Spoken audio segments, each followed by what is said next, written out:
कसैका छोरी चेलीबेटीमाथि कसैले जबरजस्ती हात उठाउने चेष्टा समेत गर्न नसक्छ। नमस्कार साथीहरू, स्वागत छ तपाईहरूलाई आजको यो नयाँ भिडियोमा।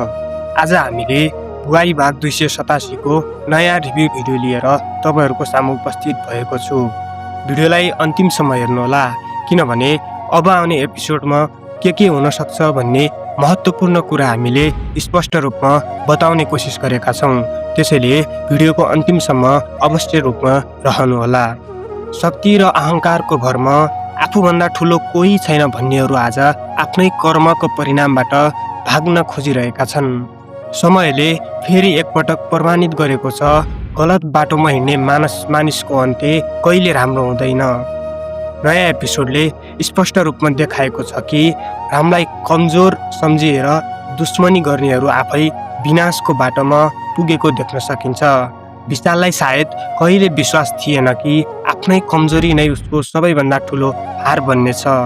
जसलाई हराउने सपना देखेका थिए, आज त्यही राम उनीहरूको सबैभन्दा ठुलो चुनौती बनेर उभिएको छ।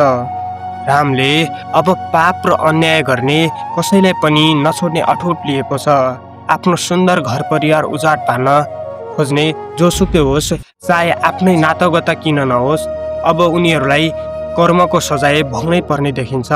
यही कारणले दर्शकहरू पनि रामले न्याय दिलाओस् भन्ने अपेक्षामा छन्। यता दुर्गा आमा अझै पनि आफ्नो छोरी मुनालाई रामबाट छुटाएर विक्कीसँग विवाह गराउने सपना देखिरहेकी छिन्।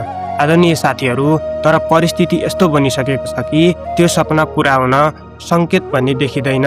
पापमाथि बनाइएको योजना धेरै समय टिक्दैन भन्ने कुरा अब बिस्तारै देखिन थालेको छ। कमला र मुना अझै पनि आफ्नो पीडाको बदला कसरी लिने भनेर सोचिरहेका छन्। तर राम भने सोच्ने चरण पार गरेर अब प्रतिकारको बाटोमा अघि बढिसकेका छन्। यदि अहिले पनि राम पछि हटे भने उनको परिवारमाथि झन् ठुलो सङ्कट आउन सक्छ।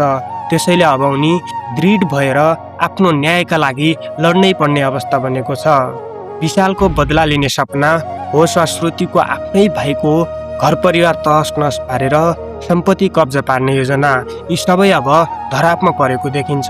दुर्गाआमाले गरेको पापको हिसाब पनि अब समयले माग्न थालेको छ। अब उनीहरूको चाल सफल हुन्छ कि हुँदैन आफ्नै कर्मले देखाउनेछ। उनीहरूलाई सजाय उनीहरूको कर्मले दिनेछ। यही कुरा आगामी एपिसोडमा सबैभन्दा रोचक मोड बन्ने देखिन्छ। तपाईँहरूलाई के लाग्छ? अब रामले दुर्गाआमा, विशाल, श्रुति र विक्कीको सबै षड्यन्त्रको अन्त्य गर्न सक्लान् त?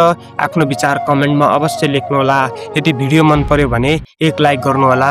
यस्तै भिडियो हेर्नका लागि च्यानल सब्सक्राइब गरेर छेउमा रहेको बेल आइकन पनि दबाउनुहोला। साथै यो भिडियो कुन ठाउँबाट हेर्दै हुनुहुन्छ कमेन्ट बक्समा कमेन्ट गर्नुहोला। आफ्ना साथीहरूसँग बढी मात्रामा सेयर गरेर हामीलाई पनि हौसला दिनुहोला, ताकि तपाईँहरूको लागि यस्तै भिडियो ल्याउन सकौँ।